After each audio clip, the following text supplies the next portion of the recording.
all right. Good day, my wonderful, brave voices family. We are about to get started with another incredible conversation.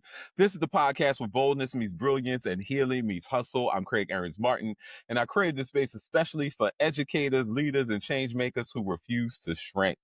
This is kind of where Beyonce's freedom and Kendrick's fire meets school halls and boardrooms. We're about to continue. We're going to continue to reimagine what education can look like, and we hope that it feels fierce, unapologetic, joyful, and rooted in justice. If you're ready, let's lead out loud. So, today's guest, y'all, my goodness, this is about to be a sacred conversation. I'm smiling because of my brother and friend is another Southern friend. I tell you, Victor Terry is Southern born. Black queer educator who doesn't just talk about liberation, he lives it. A proud Mississippi son, learned early on that reading could open up a world beyond what is in front of him. That hunger led him to the Mississippi School of Arts, to Jackson State, and eventually up here to the north, y'all, to Providence College. He's now the director of diversity, equity, inclusion, and belonging at the Neighborhood House Charter School in Boston, and is also the founder of Necessary Means Consulting, where he trains youth and adults to lead with justice, joy, and soul. His voice is one we need to hear more of in education, grounded in Black Southern brilliance, queer radical love, and a true telling spirit that don't play. Victor, welcome to Brave Voices in Education. Why don't you tell the people a little bit more about who you are and help us to lean into your story, sir. Good morning and good day. Good morning. And I feel like I need to have you with me whenever I go places now. Sid, thank you so much for that wonderful intro. My name is Victor Terry, Utica, Mississippi. And I attended Jackson State University and graduated, moved up north, and the rest is history. Yes, indeed. So I'm curious for you, could you share a little bit more of just your backdrop, your becoming Victor Terry, knowing you were Mississippi born, but I'm curious for you, who are you becoming today? And I would love for our wonderful audience members to get a flavor for who you are. Who am I becoming today? I think I am becoming a person in which can reflect the brilliance of other people. For a long time, the name of the game was build your name, build your education, hustle, do what you got to do. And I kind of reached a point where I feel like I've done everything I've wanted to do up to this point, and God is still good, so I'm still being blessed with other Right. opportunities. I feel it. So now it's time for me to start giving back and like building other people up, building the next generation up so that they can come into these leadership roles as well, which is why the business started. Training Gen Z leaders up into these spaces and places so that they feel comfortable being who they are while also doing the necessary work that needs to get done. I appreciate that. And for you, growing up in Mississippi, bring us back to Mississippi. At some point, you made a decision that you were going to be an educator. You're going to be proud of who you are and all of the different identities that you carry. And so, for those who are listening, who might be Southern as well, give us Southern folks a little bit of love. So, share a little bit more about your Mississippi story. I can tell you, I got in trouble for this in December. I was thinking about this too. I got in trouble for this in December. Being from the South, and you know this being from the South, people often say what goes on in this house stays in this house and don't leave this house. So I got in trouble in December for sharing a little bit of my upbringing by my mom's side of the family.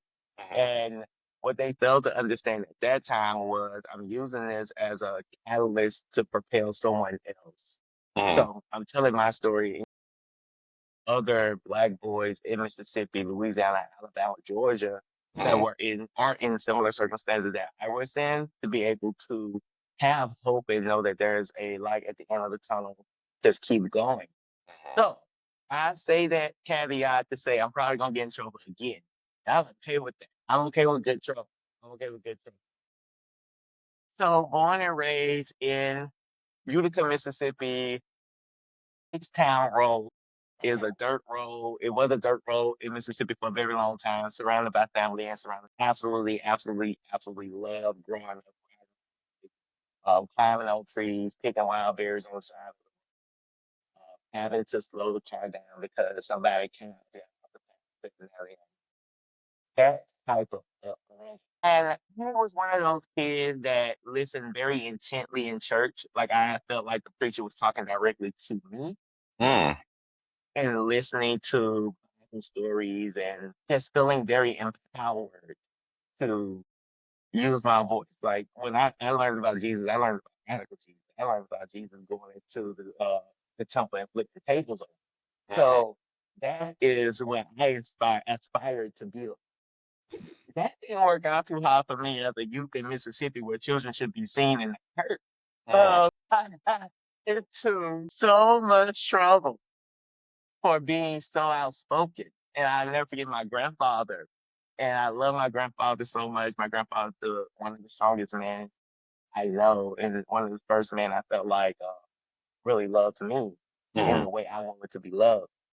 My grandfather looked at me and said, "Boy, you got to leave him. Your mouth too small. You can't stay." mhm, I was so upset when he told me that. But I got it as I got older, mhm, and I realized that my outspokenness, my willingness to be me, and no matter what the circumstance was, wasn't always looked at as a good thing. And when I moved from Mississippi and came here, I realized that the stuff that people were telling me to shut up and sit down about, people up here were giving me a microphone and saying, no, say it loud. mm, Let's put you in front of people. I'm like, wait. And it was such a shock to me when I first got here because I was like, well, y'all actually want to like pay me to say this stuff where I got whoopings for it in Mississippi and I got looked over in opportunities for it. I got a lot of stuff that wasn't positive because I was so opinionated and I was such a divergent thinker mhm, from mhm. what was around me at the time. Yeah. I mean, so much of what you share resonates for me as well. My dad's from Macomb, Mississippi. Uh, look now. Yes, sir. Yes, sir. So went to Macomb High School. At some point, he joined the army and found himself based in New Orleans, and that's where he met my mom. But he too, he was one of 10 sons and daughters of Mississippi. And he brought that like that inheritance of children should be seen but not heard, right? And so we carried that. I remember how many times my mom and my dad would have folks come over to the house, and our job and our role was like you get to kiss and hug and say you got to come and greet everybody, regardless of how they smell and what they look like and how whether or not they actually like you or not. And you could do that, but you had to, leave grown folks business. And so what I always found interesting, I actually grew up Catholic as well. It was interesting about this disposition of you want me to be you want me to say something, but you don't always want to hear what I say. And Talk about it. Talk look, about it. and that backhand was for real. And so they were like, "You got so much mouth on you." But I'm like, we grew up. Our inheritance was we had mouth. My mother and father both got mouth on them, and so When it's I got told I got a smart mouth, oh my God, I've been told I got a smart mouth my entire life. To the mm. point to wwhere my comeback used to be like, well, I am smart. Like I got a smart mouth because I am smart. Yes, sir. Yes, sir. Look, we get into it. And so, we both carry an inheritance of like being in the South, very bold, regardless of how people may have characterized like our education systems and knowing that generally they were some of the lowest, rated states in regards to the quality of education. But look, we both are, have double degrees coming from the South, went to historically Black universities, are doing some incredible work. But we were born with this microphone in hand, right? We have been anointed by God on high in order for us to go forth with a message that will help to move the masses and speak boldly against oppression and systems and more. And so I'm curious for you, coming through Jackson State as well, another historically black university that I love and adore. My cousins went to Jackson State. My mom and my sister went to Southern. So, we can get into a little rivalry Okay. around that if we wanted to. I went to Dillon. I guess I was like, look, I ain't about that life. I'm gonna let y'all do that. I'm curious, as you emerge from Jackson State and carrying, all of your queerness, all of your blackness, all of this incredible heritage of your family has poured into you, and saying, all right, I'm going to stand for justice and stand for what is right for young people and the folks around them. I'm curious, how did your transition from Mississippi to the North, like, what was your journey? What was your experience in coming here? So I will say at Jackson State, I was a speech communication and theater major. And my the summer of my first year, I started teaching at this summer camp, teaching theater, and fell in love with teaching at that moment. Mm. I knew I came back to college that next year, my sophomore year, and said, okay, I want to focus on theater education. I want to train myself in theater education. So graduated college, and that was 2012. I was substitute teaching and teaching in after school spaces around Mississippi and trying to just make it happen, make it work. And it was not working. It was not working at all. And then also my mouth was still smart. So I was still missing out on opportunities and it felt like nothing was working out in my favor. I was like, I'm too smart. This is what I thought to myself, as humbly as possible as I can say this. I was like, I'm too smart to be in this predicament. Like maybe it's not me, maybe it's the place. Maybe I need to leave and see if I can find success somewhere else. So I joined City Year Rhode Island, and City Year gave me the opportunity, gave me the choice. It said you can either go to Rhode Island or you can go to New Hampshire. Those are the two sites that were open for them to send me to. I Googled, and I kid you not, I Googled how many black people were in Rhode Island versus New Hampshire. And that's how I ended up in Rhode Okay. Island. So I knew I needed to be around it. I might need to be up north, but I knew I needed to be around black folks because black folks is what are the people, no matter where I was, we don't love me. Mm-hmm. So Mm-hmm. I ended up in Rhode Island, and it was a culture shock. It was such, I had never lived anywhere else in my life. I had never really lived outside of Mississippi. Going to City Year and being in Rhode Island felt like being in undergrad. That felt like a true undergrad experience for me because I was away from home. I was around other young people. I was trying to figure it out. And in that moment, too, is where I seen the disparity that in Southern schools, in Northern schools, the things we're fighting for and fighting against in Southern schools, they're fighting for and fighting against in their own. So the struggle is the struggle is the struggle is the struggle. Right. So I was able to recognize the struggle.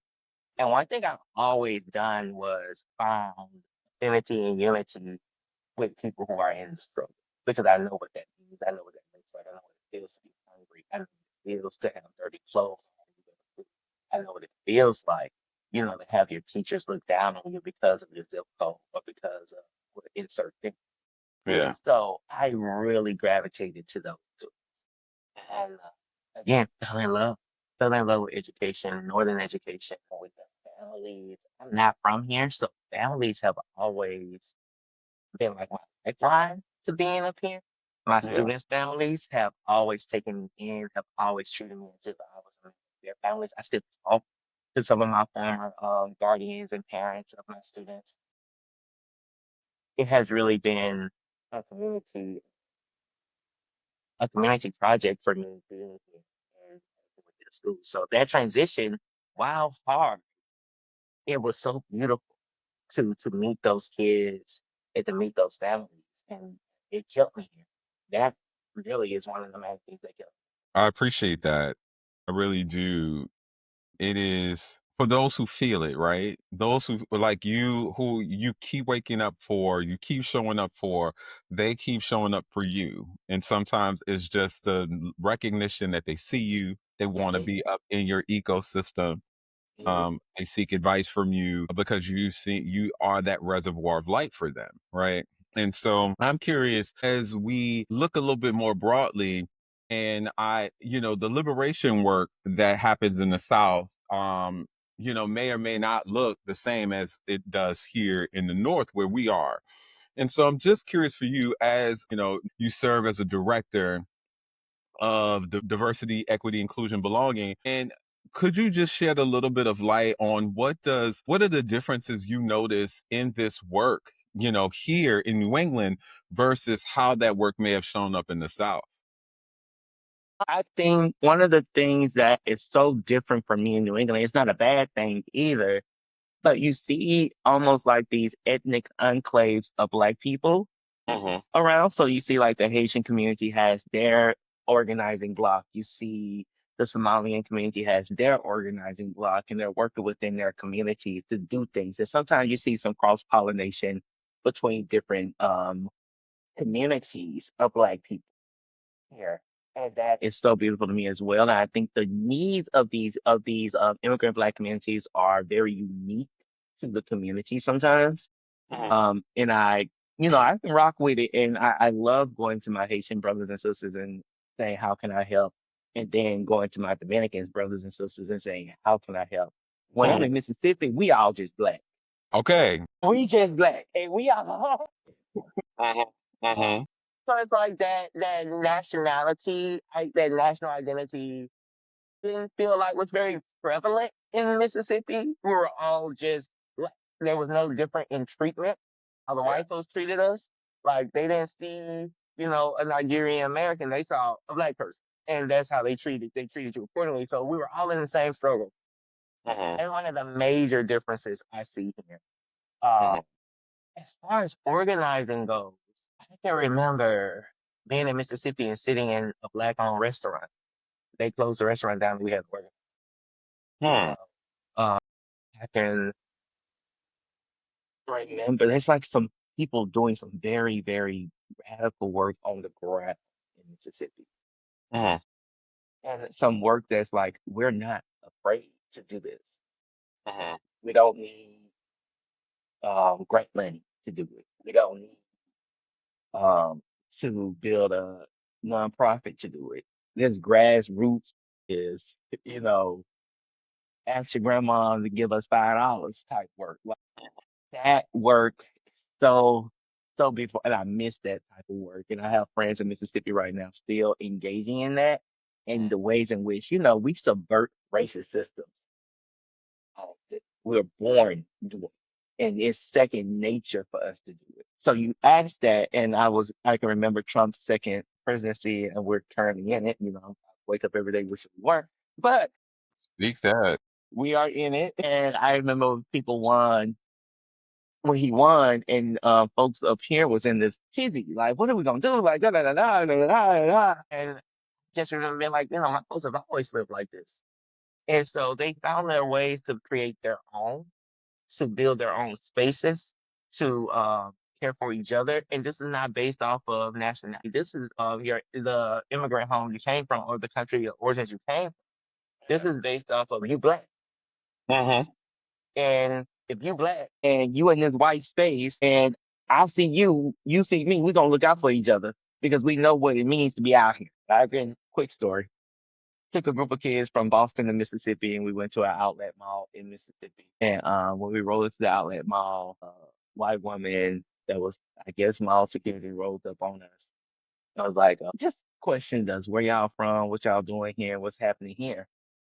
I was very polite, answered these questions. She rolled off. Black woman who I did not know, had no idea who she was. She's with her husband, came up to me and was like, why was she asking y'all all those questions? What, like, that don't make no sense. Like, that, you can't come to the mall?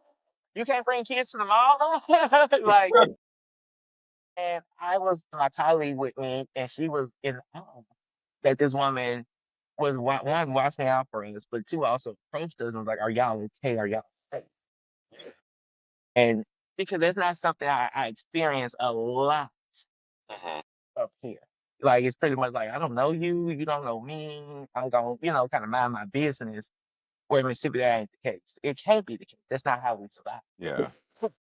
Right. No, I mean, a lot of what you're sharing really resonates a great deal because, me growing up in New Orleans, New Orleans always has been like a cultural meeting ground. It was shaped by, the French and the Spanish, like that colonialism. We also, are the transatlantic slave trade, the port right there, in New Orleans. And so we've always had to digest resistance and migration. When I think about my experience, you talk about the Haitians as well here in the North. I think about the Haitian revolutionaries, like that story, those stories in DNA were part of our upbringing in New Orleans. We learned about the fleeing of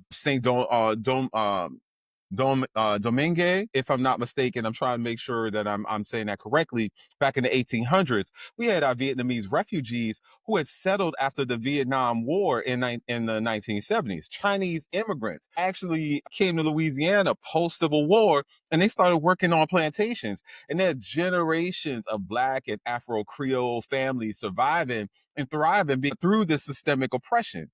And so when I think about this and I look at my journey and what I bring to this table, I again know that I'm a gumbo of experiences historically and modern day, that like in my neighborhood, I grew up surrounded by Haitian families who practice more than just voodoo. They practice holistic values, centering their experiences on God, sharing that with me. Also the music. And I think about the Vietnamese aunties that when I went into the grocery store, going to the little packy, who made banh mi and also had gumbo brewing in the pots. And I had Spanish speaking folks who I play with on the streets. And I think about so much of this that was multilingual, multiracial, multi-spiritual, that is all connected. And so when I look at what's happening here, because we're talking about like how does we bring that Southern context here to Boston. When I came up here to Boston, the first school I ever worked at was the Nathan Hale School in Roxbury.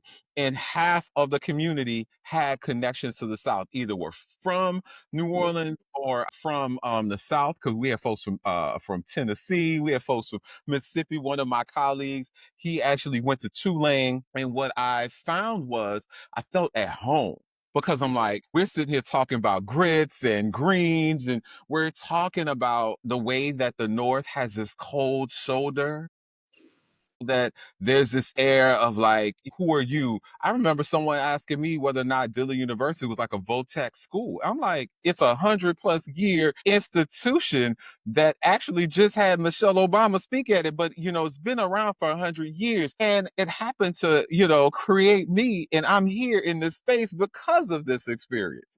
And so when I also think about what folks have been talking about here, from busing to the racial and social economic divisions that happened here, I really have had to wrestle with or embrace that each community that actually laid hands on me was a love offering to me and have been part of my story. I found that those same communities love me and love us when we get here. And so I really appreciate you bringing that to the forefront, because it really, I don't know whether or not I owned that until I actually just started to have this conversation. It's something about talking to other Southerners that starts to show up. Well, you see that the Dominican experience and the Southern experience isn't that different. You see that the Haitian experience of being Black in the city isn't that different. You start to recognize the similarities in the struggle, and how I'm going to use terms like proletariat, lumpen proletariat, how that all kind of translates from place to place. Mhm. Capitalism is capitalism, and it begots itself. So when you start to like peel back some of those layers, you see, oh, I see what that is. I know what that is. My people experience a similar struggle to that struggle. So me and you can connect on that level. Uh, Absolutely. so those places. Yeah. So as you're reside here in the Boston area, and work and serve in the Boston area, where at any point you could be with young people and adults, or from Dorchester, Fields Corner, Mattapan, Eastie, people speaking three languages at the lunch and dinner table, but also are looking for not just visibility and affirmation, but they're looking for liberation, and they look for it through your leadership and your example. I would love for you to give folks a little bit more context to the work you do. How do you serve this incredible liberation work that I know is quite demanding on your mind, body, and spirit? How are you seeing yourself being an architect of change in the role and in the space that you're in at this time? In my role is hard.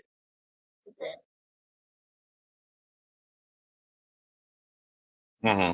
Especially, let me unpack that question a bit. One way with young people, which is how I started working in education before I moved into a leadership role, which is working with young people, is I believe in organic intellectualism. I believe that everybody is an intellectual in some shape, form, or fashion about something in some type of. So, what does that look like, and how can I help you cultivate that and unlock that? I also believe I taught sixth grade English, I taught middle school. So I always would tell myself, and now I tell my teachers, prior to this child getting in front of you, somebody had to love them for 12 years. Somebody had to feed them, clothe them, love them, care about them. This child is somebody's world, and you need to respect that and treat this child accordingly. Somebody has literally given you their most precious jewel on this earth, and you have to cherish that, and you have to act accordingly to that. Hey, I'm just here to help unlock what's inside of you already.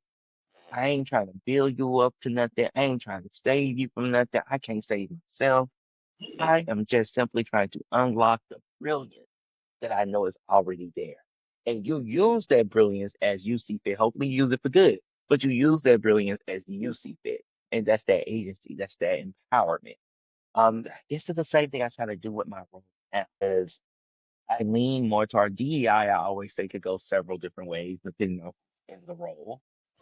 So I know some people that's taking a more HR heavy approach to it, where they're writing policies and doing all the HR ins and outs of it. And I know some people that's taking a more like social work ish lens to the role. I do more of that, where I'm really focusing on belonging. I'm really focusing practices and empowering people to know that you are not the worst thing you've done. Take care of yourself. Let's all be human and treat each other accordingly. Treat each other as if we are human. I believe it's hard to hate people up close. I really believe Oh, that. Like, you have to get to know people. It's hard to hate people that you know that hate people up close. you need to lean into that a little bit more, because that's a word. That's I forget where I heard it. I definitely heard it somewhere else. But it's hard to hate people up close, and putting people in spaces where they're having conversations with each other, real conversations where they are being real with themselves, I think does wonders for the community I'm in here in Boston, my school community, and the conversations we're having, how we're engaging with each other. And it does wonders for young people. If those are able to be real and say, I don't know how to do this. Or I do need help with reaching this family or this kid. And how do I center humanity? Particularly when I'm frustrated or when I'm angry. How do I continue to center humanity? That's the work. That's the work. I appreciate you. I'm so sorry. I'm still sitting here really processing the you can't hate people. Say that one more time. It's You can't. hard to hate people up close. Yes. I'm still sitting with that. I did hear, I'm not gonna lie, I heard part of what you said, but I'm sitting there like that resonated so much. Because there's this YouTube show, right, that's called The Middle Ground. I think it's done by Jubilee, and it has these people who sit across from each other, who are having who have very opposing viewpoints and perspectives, and they have these emotionally vulnerable conversations around politics and race, gender, religion, identity, and more. And they have folks almost kind of step forward if you agree or not. And they engage in these nuanced conversations around difference. And I think I am working towards making sure I listen to the opposing viewpoint, because on the other side is a human being who, for whatever reason, their experience is shaped by the viewpoints and perspectives of their common social group, right? And their family dynamic, their faith beliefs. And so I may feel like, oh, well, everybody should have white rice with their beans, right? And somebody's like, well, I want yellow rice. And it's like, why? And instead of me just hating them for like, I don't understand, white rice goes with everything. Look at all of the Asian culture, look at black culture. We always have white rice. We'll always have yellow rice. That's a luxury item. That's from some other place. And they're like, well, let's lean into it. And I think that hating someone, it's hard to hate someone up close, really is such a powerful metaphor for how I think we're in this hypersensitive echo chamber right now, environmentally, right? Where people are doing this hating, but they're doing it from a distance. They're doing it from behind the screen. They're doing it from behind a mic. But when you have to sit before someone who you may have divergent perspectives on, you may have carried all of this stuff with you. You now have to face it. Taraji Henson did that movie. I think it was in either Mississippi or Arkansas. I'm trying to think of it. It was her and Kevin Costner, right? I think they were talking about the segregation of schools. And here again, two characters who were representing this divergence of ideas, but now have to sit together and say, well, what is right for all children, regardless of our adult stuff? What feel right, and having to humanize the next person.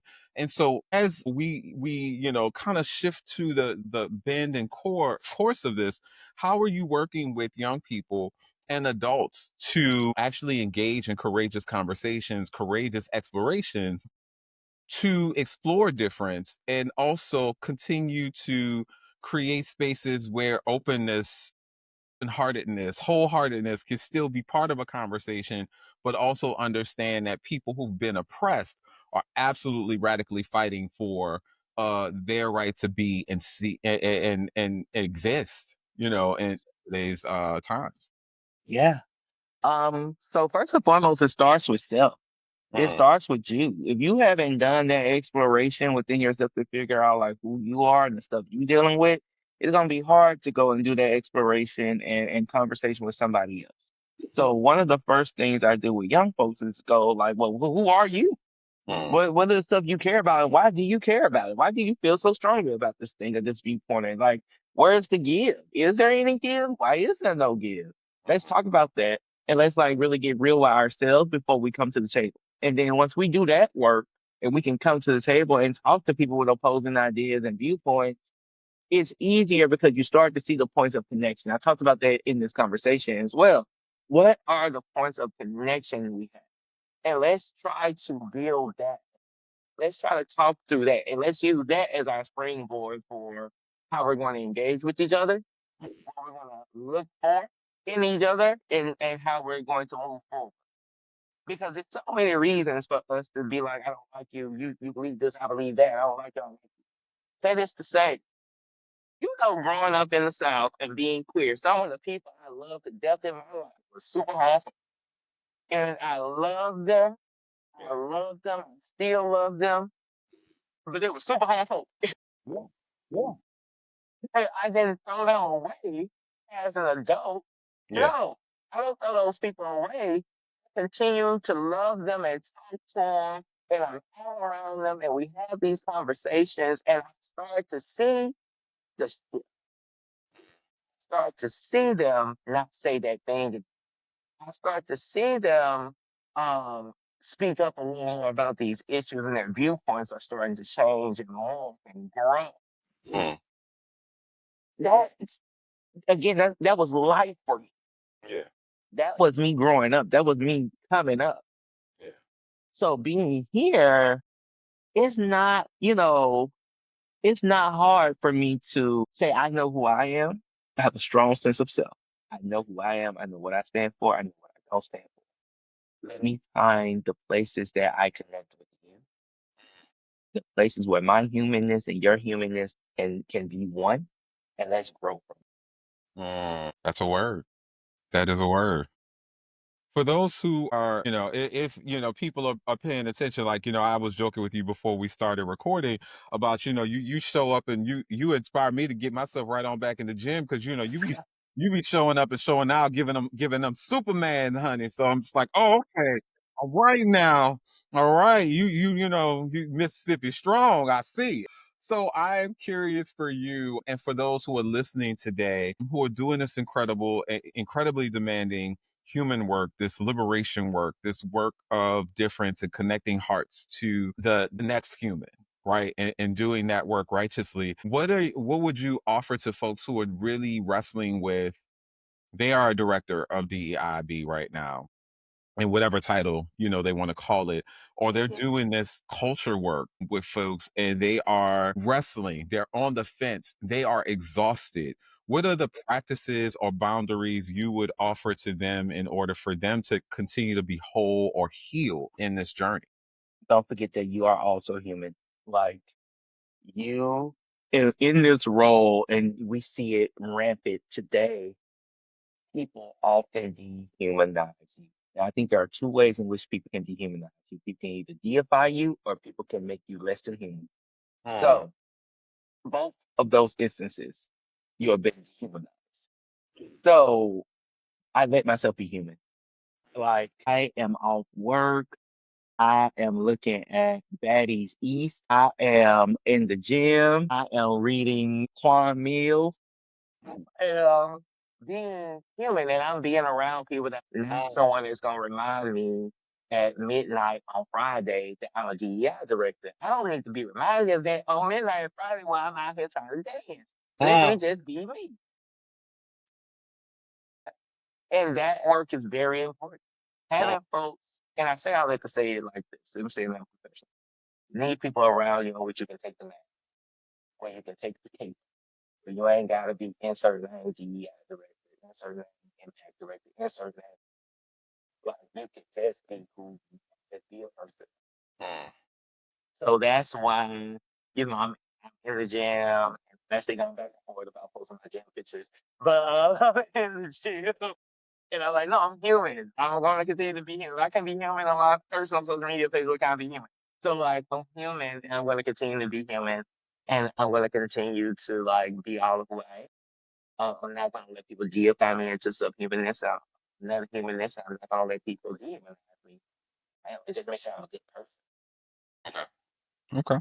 I appreciate that.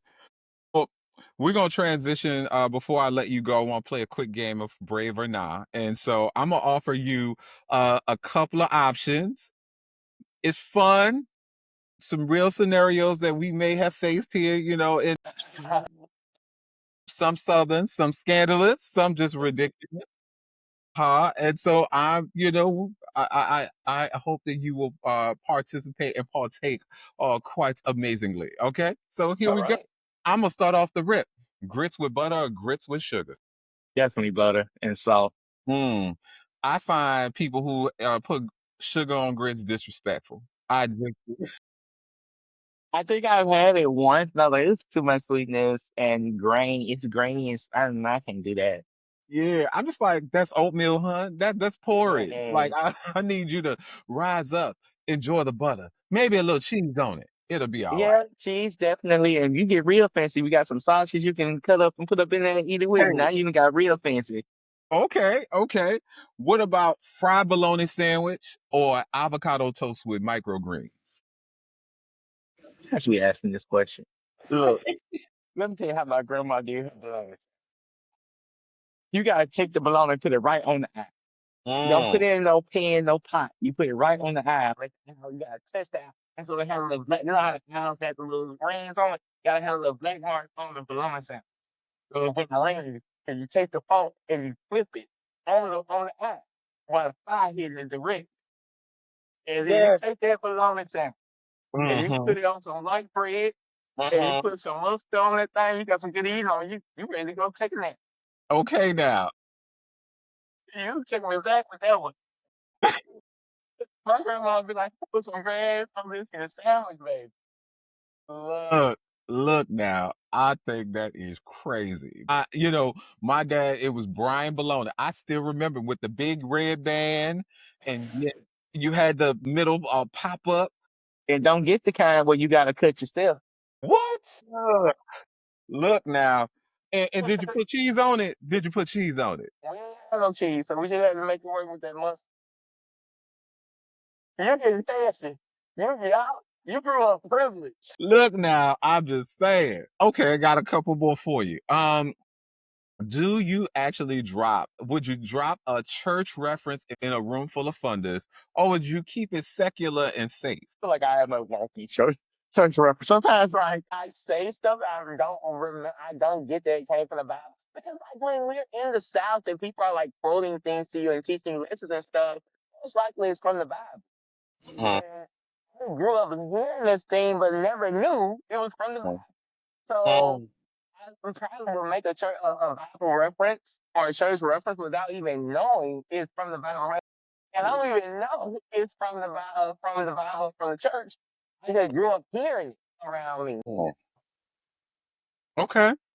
My last one for you. Bell Collective or Real Housewives? You know, I love me some Kenya Moore.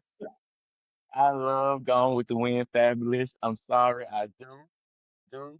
It's my mantra. It was my mantra when she said it. It's still my mantra. I still look in the mirror and say I'm Gone with the Wind Fabulous because I feel like I am. All And right so now. definitely, I was actually at Nene Club before she closed it down in Atlanta. Hmm. So Really? I'm Okay. eating everything. So I'm a housewives Atlanta. I'm an Atlanta housewives person. Yes, I am as well. We could get into a whole nother conversation just to talk about the housewives because I'd be curious what your feelings are about like how they play, how the season has played with Kenya being sidelined, if you will, They for always hating on my girl. They've been hating on my girl since she got on the show. I But know. one thing you cannot mess with is Kenya Moore. Kenya Moore been that girl since the '90s. Kenya Moore is that girl and still Agree. that girl. I love me some Kenya Moore. And this is not like a promotional something for Kenya. I love Candy as well, but Mhm. and Phaedra, You a that's Phaedra it. fan? I love the way Phaedra reads. Phaedra reads. You Oh do. my God, that's like Phaedra reads like my auntie. That's not Okay. even '90s reading. That's '80s reading. Phaedra reads. They gonna kick my butt. But you remember these seasoned black teachers in the South that Yeah. never raised their voice. You had them like probably 5 years before they retired. They never raised their voice. They never came out of character, but they could get you together with one sentence, string together perfectly, just read you your rights right there. Okay. That's Phaedra. That's Phaedra. And I haven't made it to that level yet in schools, but I am like slowly buying my time until I'm at that place where I'm like, you know what? I'm gonna say what I need to be. I'm gonna say what I said, and I said what I And said. you gonna sit with it for a minute. It gonna Okay. hit you. You Okay. gonna sit with it and you gonna be like, you know what? I think she read me. Yep. Yes, sir. Yes, sir. Yes, sir. So before we log off, how can folks stay connected to you, follow your journey, and support your work? So you can follow me on Instagram, Victorious underscore mindset underscore 360, or my business page, NMCC underscore LLC. Um, I'm also on LinkedIn. Just type in my name, Victor Terry. You can find me there. And I'm out and about. You'll see I'm always doing something in something somewhere. So people will see me if you're in the Boston area. I'm always popping around. Feel free to speak to me. Feel free to say hi. I might not know who you are, and I might have seen you about 4 5 times. Blame it on my head and not my heart. I just gotta Okay. but I'll say hi, I'll speak, and I want to engage. I love meeting people. I love hearing people's stories. I love this area and learning what people here. So That's beautiful. Well, that's it for this episode of Brave Voices in Education. Thank you so much, Victor Terry, for joining the family and being part of this incredible experience. If this for you all spoke to you, please share it with your village. And if you have a brave story you want to tell, please reach out, DM, email us at bravevoicespod.com. Until next time, y'all, lead loud, lead whole, and lead brave. Y'all take care.